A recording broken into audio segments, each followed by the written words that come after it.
sifters. Yeah, just bring back any memories. You must come in here all the time. Yeah. Even these days. I have to say, this shop has not changed a bit. I bought a lot of my records from here. You know, this is where I discovered my love of best-ofs. Buying the best-ofs, that's pretty key to what we're talking about here, which it definitely may be, because your musical education is actually the greatest hits. So, in a weird way, you end up making a greatest hits record. Yeah. Well, the reasoning behind it was you'd read something in a music magazine, you know, you suddenly work out, well, this has got all the hits on it. And that was my gateway into the Beatles, was like the red and the blue ones. The best-ofs have all the good stuff on, but all the cool stuff is on the album. I still like and play them all the time. I mean, as a kid, coming in here, getting those records, did you have any notion that you would eventually be somebody who could play and write songs? No, I always... Because I loved music so much and was really into it and was determined to learn how to play the guitar, I always thought that's how I'd end up, or that's the only thing I was interested in. But when I met Graham Lambert from the Inspirals and I got that job as on the roadie, I thought, oh, that's it. This is it, you know. And that would have done me. And then it was only through Liam getting together with Bonehead that they asked me that I kind of joined. And then when I joined, obviously, it was just ambition took over then. And in fact, it was only when, I think it was like second rehearsal with Oasis, our kid said, yeah, you've got some tunes. So I was just like, right, if I play this, you play that, and you play that. And once everybody joined in, the fucking bomb went off, and I was like, fucking hell, this is amazing. It was difficult in the early 80s because I couldn't get a job, you know, so music was the only way that it was going to be, you know. The one thing that could get us out of the situation we're in, it worked, you know, unbelievable. I mean, there was good tunes and good bands, but the Roses had disappeared, the Mondays had fallen apart. There was nothing that was inspiring everyone. But they weren't looking up here, were they? Because I remember a great quote you gave me once. You said, they set the stage for Britpop and Blur, and then we turned up and they never forgave us. Well, yeah. Well, they expected somebody to walk out, you know, with a girl's blouse on and start singing. And we all walked out going, all right, no beds. You know, and they were like, oh, fucking hell. But without sounding too corny, it was a band that was made by the people. You know, it's actually what people did want instead of what people thought people wanted. Well, you know, I have this argument all the time. To say to somebody in 1993, where's guitar music going? They're not going to go, right, we want this fucking band from Manchester with a fucking singer who's 19, right, Larry, he's writing the songs, he's ripping off everybody who's fucking dead. For the other three lads look like plumbers, you know, but it's, you know, you couldn't invent it, you know, so, yeah, who knew, you know, who knew? The good thing about Oasis is the songs were all inclusive. They weren't elitist in any way. A lot of that for me came from Acid House, right, which was, it's the communal feeling of everybody together and that anthemic thing that I got from that, which I fucking loved, you know, and... Were you aware of that process of doing the demos in Liverpool, building up to recording the album? No, I'm not sure I was aware. I'm not sure I was aware of it then. I'm not sure it's something that I wanted to do. It's just, it was a profound thing that happened, and yeah, and it seeped into my music. Yeah. So when you get to Mono Valley, you played a few gigs. You haven't played a lot, have you, at that point? I don't think so. No, I think we played maybe 14, 15. It's quite early to go make a record, isn't it? Well, yeah, and I suppose... You rehearsed a lot. We did rehearse a lot. I think we'd rehearsed more than we'd done shows. But even now, when I hear the Mono Valley stuff, it wasn't it. Obviously, because I'm the songwriter, and I'm thinking it sounds great. And all the band are thinking it sounds great. And then, thankfully, there's people who stood out front and watched us and were saying, that's not it. And I couldn't work out why, you know. So in a way, was Mono Valley your demos? Well, yeah, but it's funny because I never heard that Mono Valley record until 6 months ago. So it wasn't like we referenced it and said, right, this is what we don't want to do. You know, it was canned, and the tapes went off to Creation, and that was it. We've never seen them again. But we've uncovered it now, and listening back to it and looking at some of the pictures, we didn't have the equipment, we didn't have the Marshalls. At Mono Valley, I had a Vox AC30 and a H&H amp, I don't know why. And then, by the time I got Sawmills, I had a Marshall and a fucking Wem Dominator. That's the sound, you know. I mean, going back and remixing it, and what did you find in there to make it actually improve it, or...? How this all came about was I was saying there's no fucking way that's gone missing. It must be somewhere. Turns out it was mislabeled. It doesn't say Mono Valley, it says something else. What I found listening to it was it's not very loose. It's kind of, we were all in different rooms recording it. But the songs are still great. I think we were, you know, when you hear Up in the Sky from Mono Valley, there's loads of backing vocals on it and it sounds like the Beatles and all that. And that's not what we sounded like on stage.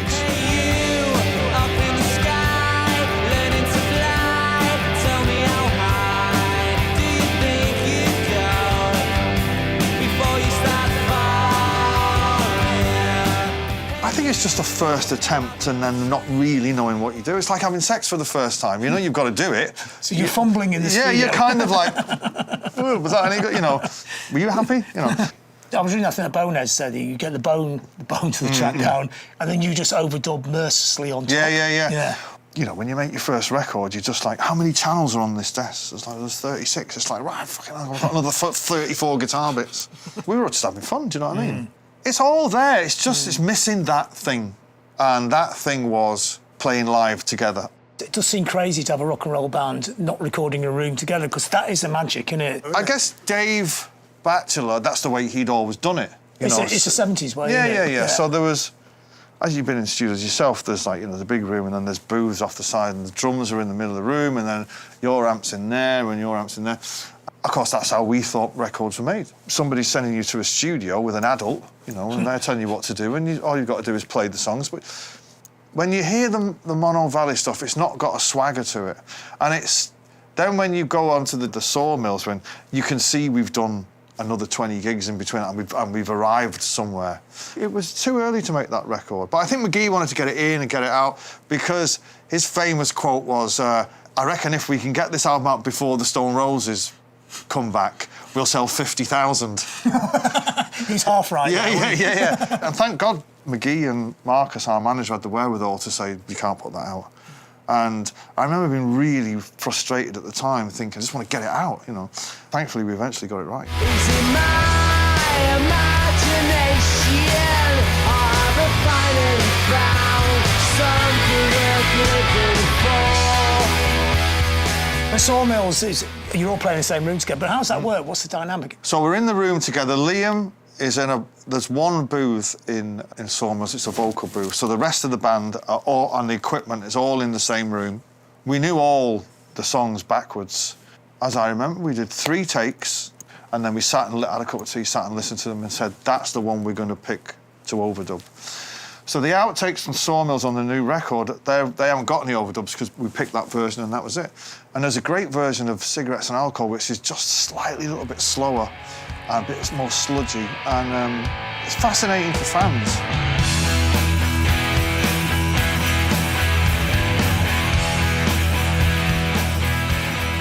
I think Coyley came up with the idea. He said, you should all be playing.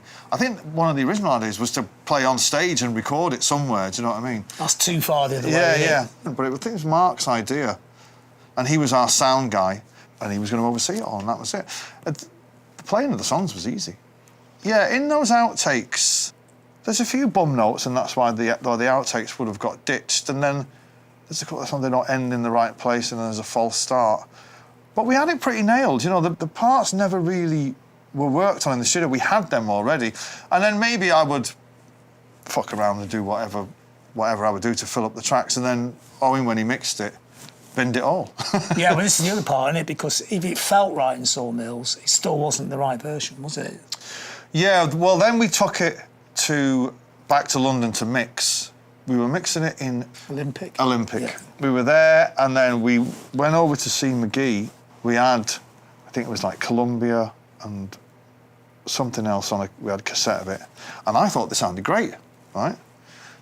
And the minute it came, we put it on in his flat, and the minute it came on, it sounded fucking shit. And he said, this is not it. And at that point, I started to get really fucking frustrated. I was like, well, what does everybody fucking want? And then, because Marcus was managing Johnny Marr at the time, Marcus had played it to Johnny, who played it to Owen, and Owen said, I'll have a go. And I think he mixed one tune. We were on tour, a cassette arrived, and we stuck it on in the van, sure it was cigarettes and alcohol, and it was fucking amazing. And that was it. Isn't that the best feeling in the Yeah, world? yeah, that's it. It's just, it was such a relief. It was like, like fucking thank God for that. And he didn't want to re-record anything. I think the only thing we did is we had to change the second verse of Shaker Maker. Oh, because the lyrics. Yeah, and right outside this door is where the verse was written.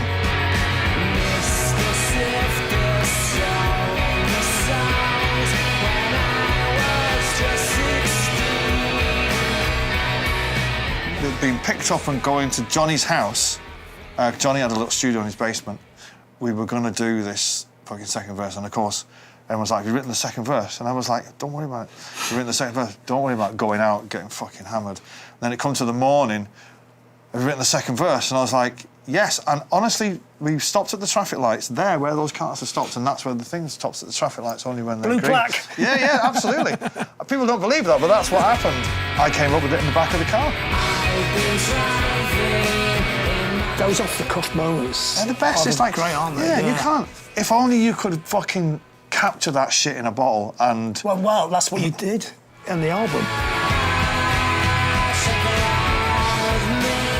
Yeah, they're kind of timeless. Do you know what I mean? Because they come from a place of truth, you know, and a place of. With no filter. Yeah, yeah, yeah. You're not overthinking Yeah. it. It's coming from somewhere that's real, you know. And every time I hear Shaker Maker, I remember pulling up there in that car, and looking over, seeing the song, and I was like, is that the one you wrote on Johnny's guitar he gave you? No, that's Slide Away. Yeah. When I went back to Mono Valley, I went back down there and I went into the room where I wrote it, and it's such an uninspiring fucking room. It's like it's nothing. I don't know if I was expecting to open the door and, you know, going into music came out.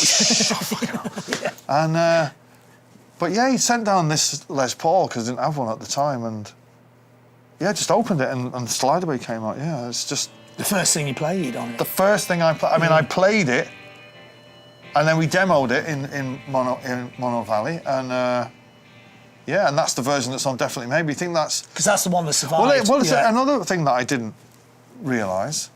We only did 8 songs in Mono Valley, maybe only 7, because we already had Supersonic, we already had Slide Away, Married with Children was done in Coyley's bedroom, Sad Song was done in Coyley's bedroom, so we only did 8 tunes there. Because when I got the tapes, I was like, well, where's fucking such and such? But we did do another version of Slide Away, but it's not as good as the first time you play it. It'd be like re-recording Supersonic. So why did that work?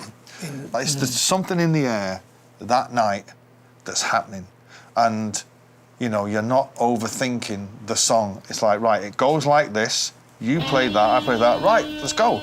So everyone's kind of not thinking about, oh, maybe I'll put a little thing there, or maybe I'll do a bit of that, and maybe just put a key, you know. So it's coming from a place of truth, musical truth. He was quite amazed that Liam could do the vocals in 1 or 2 takes. He would pick it up really fucking quickly. That meant a lot. I mean, most singers, that's like a month at the end to get the vocals done, isn't it? You just hand him the lyrics and say it goes like this. We'd run through the song, I'd sing it, he'd sit there with the words, and then he'd pick it up really quickly. I mean, it's not fucking high-speed jazz. You know, it's not art rock. But still, to get it right, I think it's quite difficult. Even a simple melody is hard to get the feel, the melody, the enunciation of the words as well. He always was great at picking things up, and you wouldn't have to talk him through anything. When people listen to the new old versions, he's like singing the falsetto on Columbia.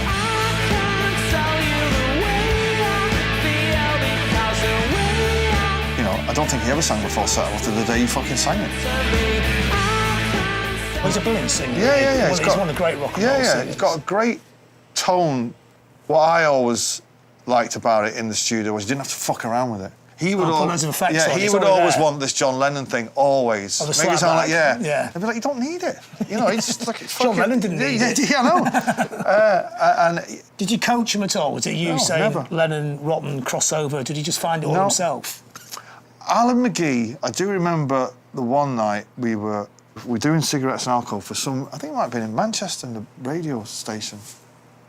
And he did the Sunshine for the first time. And McGee said, sounds like Johnny Rotten, it's fucking great. And Our kid went, oh, God, right, well, that's it then. Forevermore, you know. So for a week, on every single yeah, line. everything was... But it's such a trademark part of the sound, wasn't it? Yeah, of course. What he did was inspire the kids at the front to do something, do you know what I mean? And if he can do it, I can do it. And he's still doing that now. He's a brilliant rock and roll star. Yeah. Funny how you all come out of the same house. Unbelievable. Yeah. I was dropping on fucking up the wall. I would say to her, what was it like? You know, she was like, fuck, I was glad when you left home.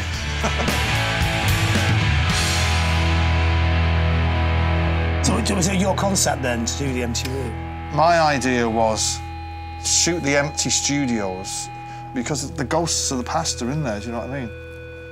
When we went back to Sawmills, I mean, I'd been back there once. I hadn't been Mono Valley since the day we left.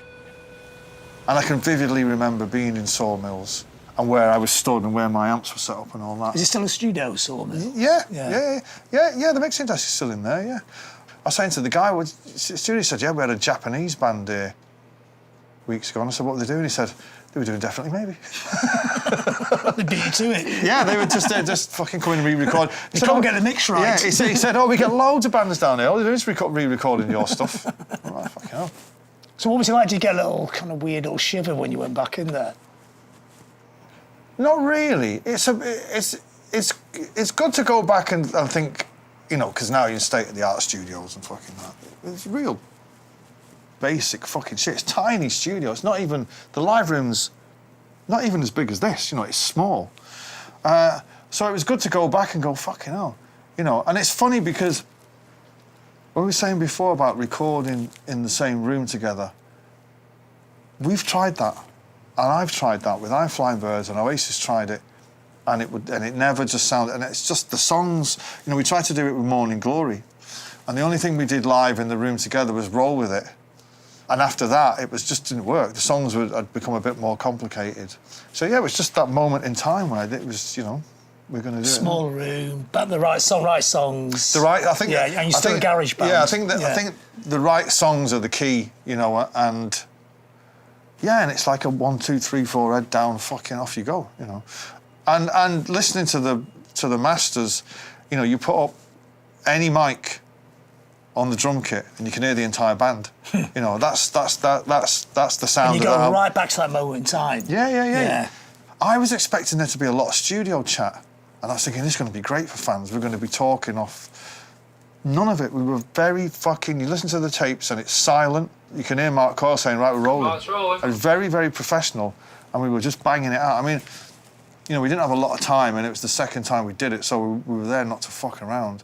But I thought we'd be a bit more, well, you know, like when you hear the Beatles and like, hey, Paul, what about fucking man? None of it at all. I think Liam was blowing a kazoo during fucking one of the takes of Rock and Roll Star. Oh, because he wanted to play kazoo on the record, didn't he? Wanted to play kazoo on the record, yeah. And it was at that point I thought, he might be mad.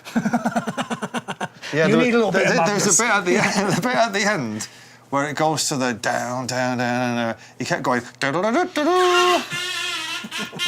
It's off like fucking Wacky Races, and I was like, fucking hell, man. Does he get this or what? So you have to re-record it. Well, no. Luckily, he was in an isolation booth on his own, so he overdubbed the vocals. He was like. So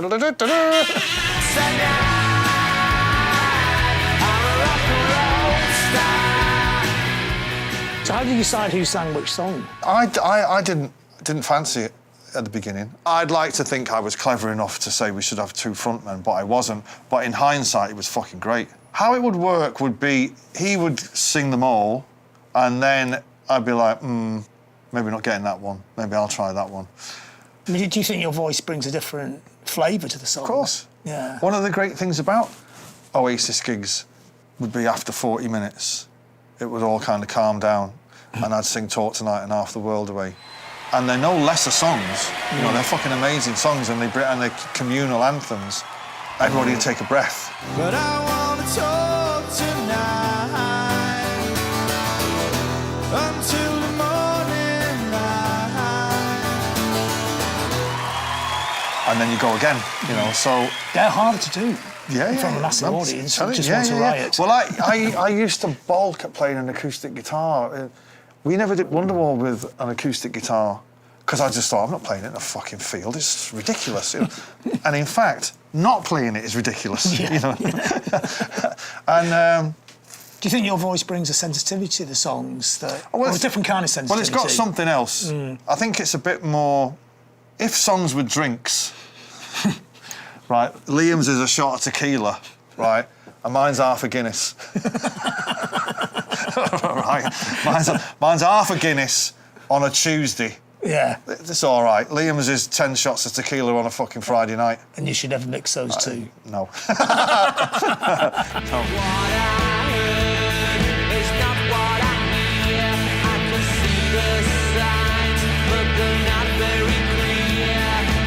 See, I can't sing Slide Away and Cigarettes and Alcohol and Rock and Roll Star and Columbia and all that. I mean, I can do it, right?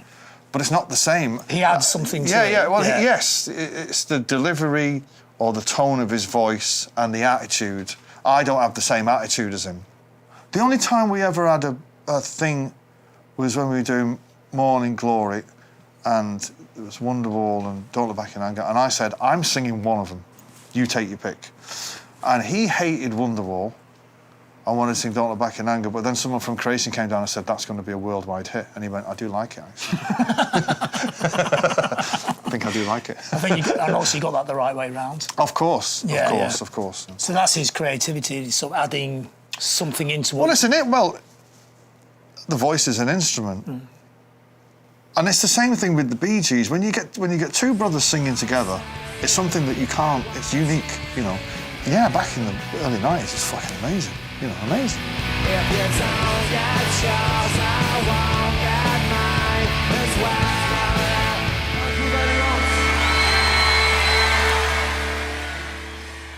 So what are your memories of writing Sad Song and recording in the first place? Sad Song, I've had it a few times. Back in the day, with all different formats, we need one more song. It's a song about Manchester. It was an old song. It wasn't like one I wrote on the day. Mark Coyle had a little 8-track in his bedroom, and then we went and did it, and then, you know, you kind of take a step back and listen to it and go, actually, that's pretty fucking good. Where we're living in this town. But I'd forgotten completely about this, but the version that's coming out now on the record has got Liam singing it, and I have no recollection. I can only think that we must have done the version with me singing it, and then got Liam down, and then gone, yeah. Or Liam sang it first, and I went, yeah. You know, so that can only be it. I'm not sure. I mean, how much? I mean, when you listen to, like we talked about that before, but how much does his voice or your voice actually change, like the nuance of the song? For example, when we did the night we did Supersonic, I sing Supersonic with the same melody, the same words, the same inflections, but when he sings it, it's a bit more menacing.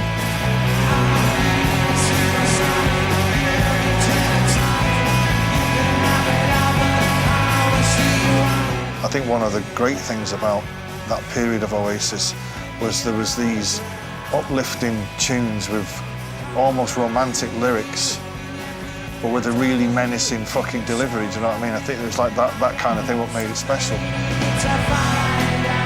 It's difficult to explain. When I would sing a song, it would sound good. When he would sing it, it would sound great. And with a Sad Song, is that a different kind of... Is that an exception to the rule, or a different thing? Yeah, because it's not... Liam's a great rocker, right? It's a more introspective song. Yeah. Sing a sad song in a lonely place. Try to put a word in for me.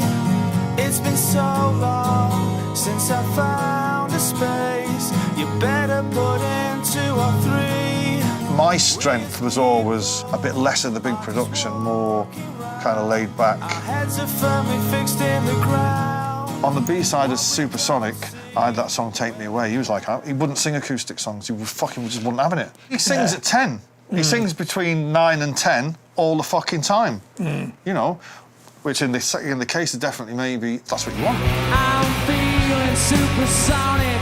Give me gin and tonic.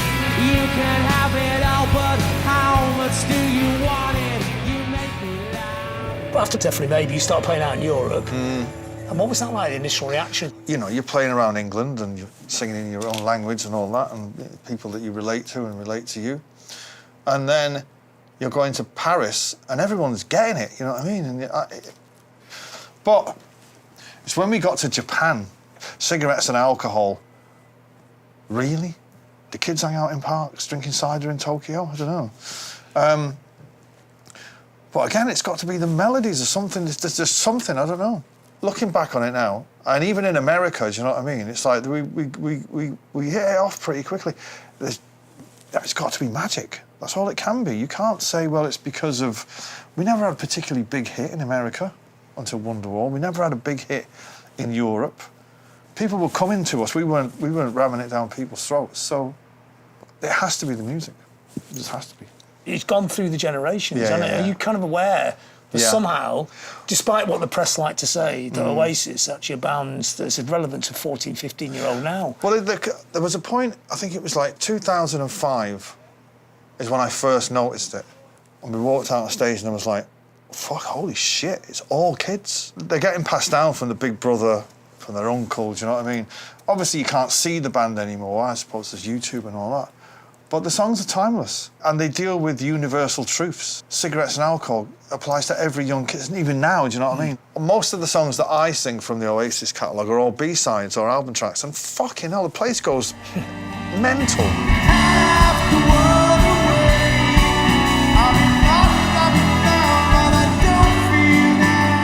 All over the world. South Koreans, fucking, you know, I went to South Korea last November. I played to like 25,000 people over 4 nights in Seoul. And you know, there's kids crying every night, so little by little, and don't look back in anger, and half the world away and talk tonight. And why it connected, I don't know. But fucking me, it did. It's fucking amazing that you write these songs in India House.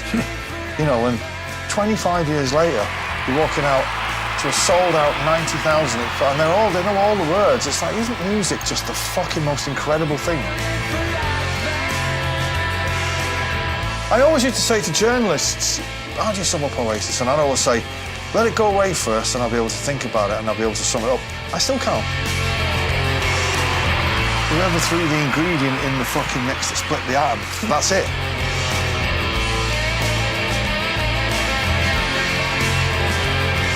It was just a perfect combination of my influences, Liam's attitude, the solidity of the band, something bangs there, you know. Sony didn't decide that Oasis would still be going after 30 years. Grayson didn't decide. I didn't decide it, neither did Liam. The fucking people decided.